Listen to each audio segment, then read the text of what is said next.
Court case वालों को मान रहे हैं, उनको नियुक्ति देने के लिए तैयार हो गए लोग।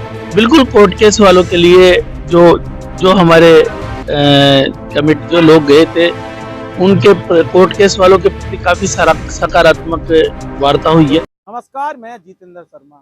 संयुक्त वाल्मीकि एवं सफाई श्रमिक संघ यूनियन ने सफाई कर्मचारियों की मांगों को लेकर हड़ताल की आंदोलन किया। 26 तारीख को उनका समझौता हो गया। कोर्ट केस वालों की बात करेंगे। एक बार फिर कोर्ट केस वालों के साथ अनर्थ हो गया, एक बार फिर कोर्ट केस वालों के साथ धोखा हो गया, एक बार फिर यूँ कह सकते हैं कि कोर्ट केस वाले ठगे गए। कोर्ट केस वाले कोई और नहीं, सफाई कर्मचारी भर्ती में जिनकी नौकरी लगी थी, लेकिन नियुक्ति जब डीएलवी डिपार्टमेंट ने और तमाम जो निकाय ने नहीं दी, तो ऐसे में नियुक्ति के लिए वो मिलॉर्ड के पास जाते हैं कि मिलॉर्ड हमें नियुक्ति दिलाइए।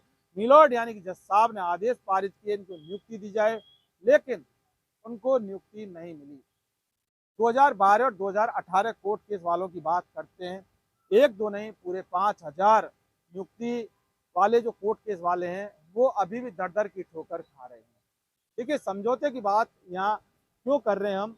समझौते की बात इसलिए कर रहे हैं कि नंदकिशोर डंडोरिया की जो मांग थी उसके अंदर जो 5वां नंबर जो पैरा यानी कि ये 10 नवंबर का जो ज्ञापन था, इसके अंदर 5वें नंबर पैरे पे स्पष्ट मांग की थी कि कोर्ट केस के प्रकरणों में नियुक्ति दी जाए। स्वास्थ्य शासन विभाग एवं यूनियन के मध्य दिनांक 4/8/2025 को समझौता किया गया था। उस समझौते के अनुसार कोर्ट केस के प्रकरणों में नियुक्ति दी जाए। ये 5वें नंबर की मांग थी नंदकिशोर डंडोरिया एंड कंपनी की। ऐसे में जो समझौता हुआ, वो समझौता क्या हुआ हम आपको पढ़ के बताते हैं। एक एक शब्द हम यहाँ पर वही बताएंगे जो इस समझौते के अंदर यहाँ लिख रहा है। देखिए, मांग राज्य सरकार के अधिकारों में निहित है, जिसके लिए राज्य सरकार को निगम के पत्रांक 586 दिनांक 24 नवंबर 2025 द्वारा पत्र लिखा गया है, जिस पर राज्य सरकार द्वारा नियमानुसार निर्णय लिया जाएगा एवं समिति के नियमानुसार पुनर्गठन हेतु राज्य सरकार को निगम स्तर से आग्रह किया जाएगा, कमेटी के गठन किया जाएगा। सवाल ये है कि कमेटी का गठन आखिर नगर निगम वाले और जो सरकार है कितनी बार करेंगे? देखिए, कोर्ट केस वालों की नियुक्ति के लिए पहले भी एक कमेटी गठित थी।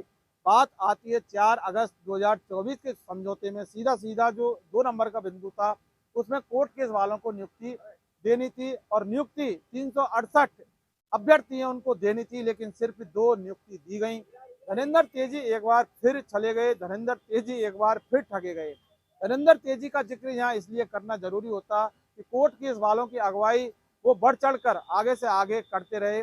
5000 परिवारों के लिए उनकी नियुक्ति के लिए वो लगातार लड़ रहे थे। हर संभव तेजी ने प्रयास किए थे। कई बार हमारे चैनल पर आकर हमारे कैमरे के सामने उन्होंने आवाज उठाई, लेकिन नतीजा सिफर रहा। थक हार कर तेजी पिछली बार जब डंडोरिया की शरण में गए थे तो डंडोरिया ने कहा कि हम आपको नियुक्ति दिलाएंगे, आपके लोगों को नियुक्ति दिलाएंगे, लेकिन उस वक्त भी तेजी के कोर्ट केस वालों को नियुक्ति नहीं मिली।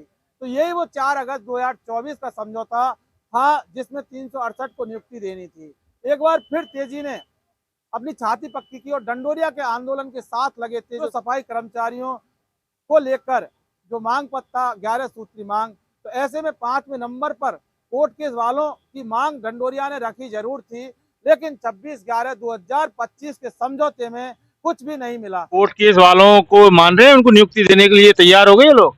बिल्कुल कोर्ट केस वालों के लिए जो जो हमारे कमिटी जो लोग गए थे उनके कोर्ट केस वालों के प्रति काफी सकारात्मक वार्ता हुई है।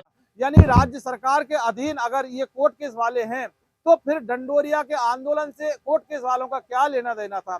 और दूसरी बात यह कि जब डंडोरिया नियुक्ति नहीं दिला सकते तो फिर क्यों इस कोर्ट केस की मांग को अपने मांग पत्र में शामिल किया? और अगर शामिल कर दिया तो फिर डंडोरिया ने कोर्ट केस वालों को नियुक्ति क्यों नहीं दिलाई?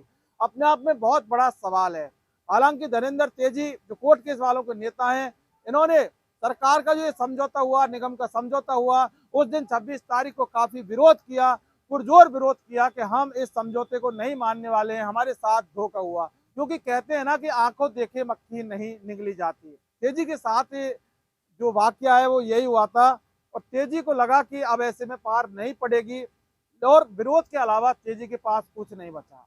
लेकिन यह सवाल जो खड़ा होता है, डंडोरिया के अलावा जो 5,000 जो लोग जो नियुक्ति पाने वाले जो अभ्यर्थी हैं उनके ऊपर भी सवाल खड़ा होता है कि तेजी बार बार ये कहते रहे कि 5,000 का परिवार, 5,000 का परिवार, 5,000 का परिवार।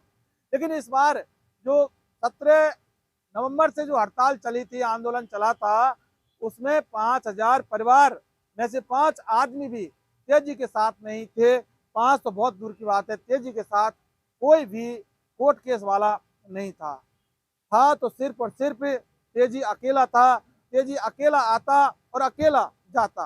कहाँ? ब्यावर से जयपुर आता, जयपुर से ब्यावर जाता। अगर कोर्ट केस वाले होते तो फिर सरकार को भी लगता कि हाँ, इनको डिमांड है, इनको नियुक्ति देनी चाहिए। कहते हैं ना कि जब बच्चा जब ज़्यादा रोता नहीं है ना, तब तक माँ भी उसको दूध नहीं पिलाती। सरकार ऐसे में नियुक्ति कोर्ट केस वालों को कैसे दे, किस बिहाफ पे दे? अगर डंडोरिया के बिहाफ पे अगर देखा जाए तो फिर ये उम्मीद करना बेईमानी होगी कि डंडोरिया कोर्ट केस वालों को नियुक्ति दिला सकते हैं। कोर्ट केस वालों को मान रहे हैं, उनको नियुक्ति देने के लिए तैयार हो गए ये लोग। बिल्कुल कोर्ट केस वालों के लिए जो जो हमारे कमिटी जो लोग गए थे उनके कोर्ट केस वालों के प्रति काफी सकारात्मक वार्ता हुई है। 4/8/2024 को जब कोर्ट केस वालों को लेकर समझौता हो गया था, उस समझौते की पालना नहीं की। ऐसे में डंडोरिया ने एक बार फिर से अपने मांग पत्र के अंदर ये जो कोर्ट केस वालों का जो मुद्दा 5वें नंबर बिंदु पर रखा था, तो क्या सोच कर रखा था। और जब डंडोरिया ने ये कहा कि किसी भी कीमत पे कोर्ट केस वालों की नियुक्ति हम लेकर रहेंगे और जब तक नियुक्ति नहीं होगी तब तक हम नहीं उठेंगे, यानी कि वो धरातल वाली बात के धरातल पर लागू करवाएंगे, इससे पहले कोई समझौता नहीं करेंगे। लेकिन इस बार जो 26 नवंबर का जो समझौता हुआ वो भी सिफर रहा, यानी उसके अंदर भी कुछ नहीं रहा, यानी कि खाली, पूरी तरह से खाली था वो समझौता। ऐसे में यही कहा जा सकता है कि डंडोरिया ने नहीं दिलाई कोर्ट केस वालों की नियुक्ति, कोर्ट केस वालों को नियुक्ति नहीं मिली।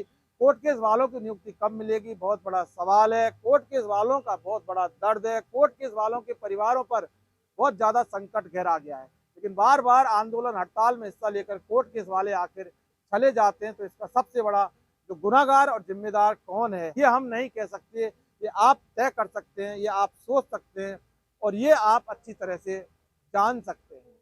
नमस्कार।